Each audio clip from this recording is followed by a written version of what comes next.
ہاں بھائی سر. میرا نام امردیو شاستری ہے. جی ہاں. میرا سوال یہ ہے کہ اللہ ایک ہے، اس میں کسی کا جھگڑا نہیں ہے. اس کی عبادت کرنی چاہیے، اس میں کسی کا جھگڑا نہیں ہے.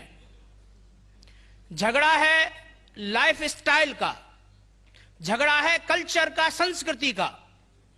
اور ہر مذہب اپنی سنسکرتی کو اللہ سے جوڑتا ہے کہ اللہ یہ کہہ رہا ہے. کیا اللہ ٹائم پر نئی نئی باتیں کہتا ہے، یا پرانے ٹائم میں جو کچھ کہہ دیا گیا ہے وہی سچ ہے، یا آگے فیوچر میں کچھ اور نئی باتیں بھی کہے گا؟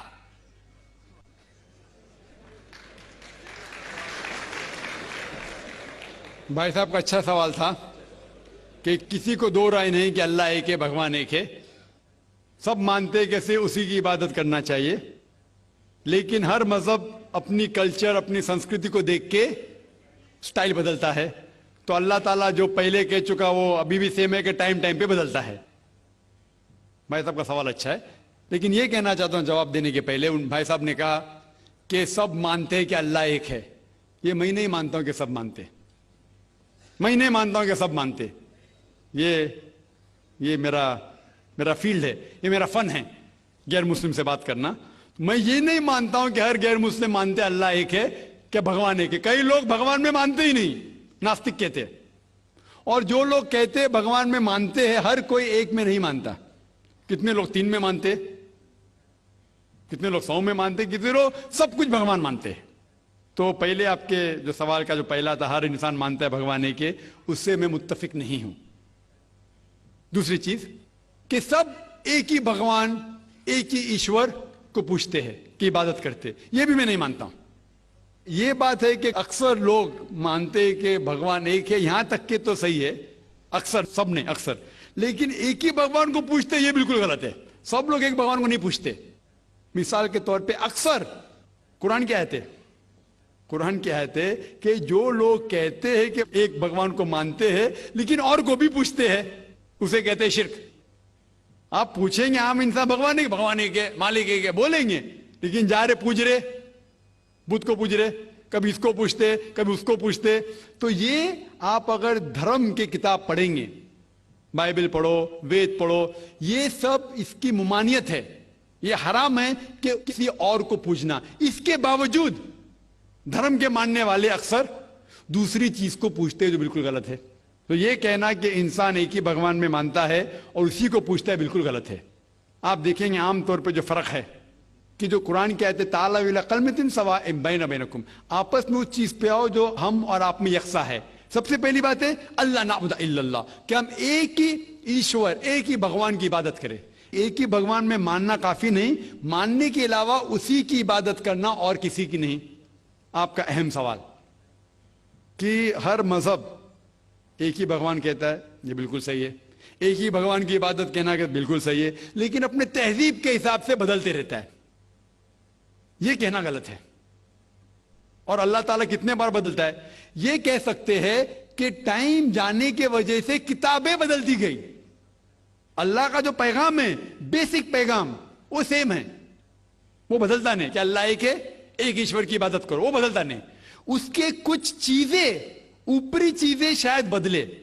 مثال کے طور پہ کس طریقے سے عبادت کرنا، ہم جس طریقے سے صلاح پڑھتے ہیں وہ 1400 سال پہلے محمد صلی اللہ علیہ وسلم پیغمبر کے ذریعے نازل ہوا. لیکن جو مین ہے کہ ایک ہی ایشور ہے، ایک ہی ایشور کی عبادت کرنا چاہے، وہ کبھی بھی نہیں بدلے گا. لیکن ٹائم جانے کے وجہ سے جو مذہبی کتابیں لوگ بدلتے گئے. اللہ تعالیٰ فرماتے قرآن میں سورہ بقرہ میں سورہ نمبر 2 آیت نمبر 79 فَوَيْلٌ لِّلَّذِينَ يَكْتُبُونَ الْكِتَابَ بِأَيْدِيهِمْ ثُمَّ يَقُولُونَ هَٰذَا مِنْ عِندِ اللَّهِ لِيَشْتَرُوا بِهِ ثَمَنًا قَلِيلًا فَوَيْلٌ لَّهُم مِّمَّا كَتَبَتْ أَيْدِيهِمْ وَوَيْلٌ لَّهُم مِّمَّا يَكْسِبُونَ. اس کی معنی ہے کہ لعنت ہے وہ لوگ پہ جو لوگ کتاب اپنے ہاتھ سے لکھتے ہیں اور کہتے ہیں اللہ کی طرف سے ہے. لعنت ہے ان کے اوپر جو کماتے ہیں، اور لعنت ہے ان کے ہاتھ کے اوپر. تو اللہ تعالیٰ فرماتے ہیں کہ کتابیں بدلی گئی ہے. تو جتنے مذہبی کتابیں ہیں آج کی تاریخ میں، ساری قرآن مجید کو چھوڑ کے، ولیم مور ایک کرٹک ہے، اسلام کے خلاف کتاب لکھتا ہے، بہت شدت سے اسلام کے خلاف ہے. انہوں نے لکھی تھی 200 سال پہلے کہ شاید ایک ہی مذہبی کتاب ہے جو پوری پاک ہے 1200 سال تک کے، وہ ہے قرآن. تو ایک ہی کتاب جو محفوظ ہے. کیوں؟ اللہ سبحانہ و تعالیٰ کہتے ہیں قرآن میں سورہ ہجر میں سورہ نمبر 15 آیت نمبر 9 میں کہ میں نے قرآن نازل کیا ہے اور میں اس کی حفاظت کروں گا. جتنے پہلے کتابیں آئے وہ وقت کے حساب سے بدل دیے، اور اللہ سبحانہ و تعالیٰ نے اسے محفوظ رکھنے کی ضرورت سمجھا ہی نہیں. کیوں؟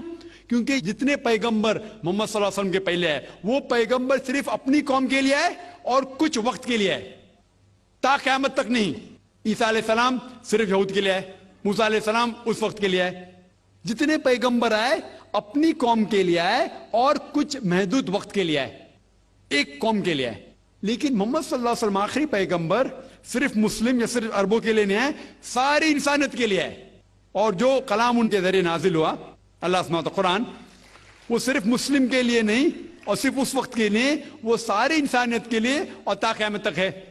تو کیونکہ یہ کتاب محفوظ رکھنے والی کتاب ہے، یہ کتاب کبھی نہیں بدلیں گی، یہ آخری ہے.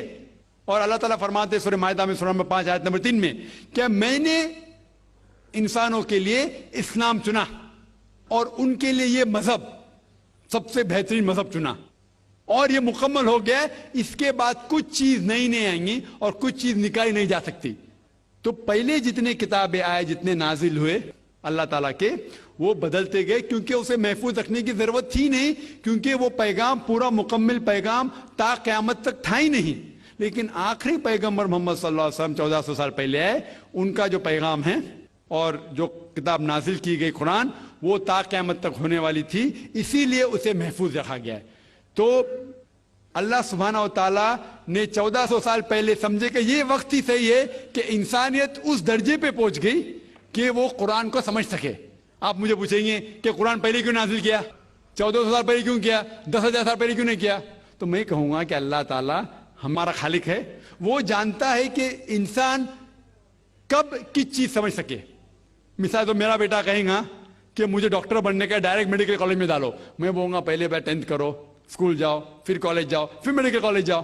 تو اسی طریقے سے اللہ سبحانہ و تعالیٰ ہمارے خالق ہے، وہ جانتے تھے کہ یہ 1400 سال پہلے انسان اس درجے پہ پہنچے کہ وہ قرآن کو سمجھ سکے، اور انہوں نے نازل کیا. اور ابھی یہ آخری کتاب ہے، اس کے بعد کوئی بھی نیا پیغمبر نہیں آئے گا. اس کے بعد کوئی کہتا ہے کہ مجھے اللہ تعالیٰ سے وہی آتی ہے، اس کو سائیکیٹرسٹ کی ضرورت ہے.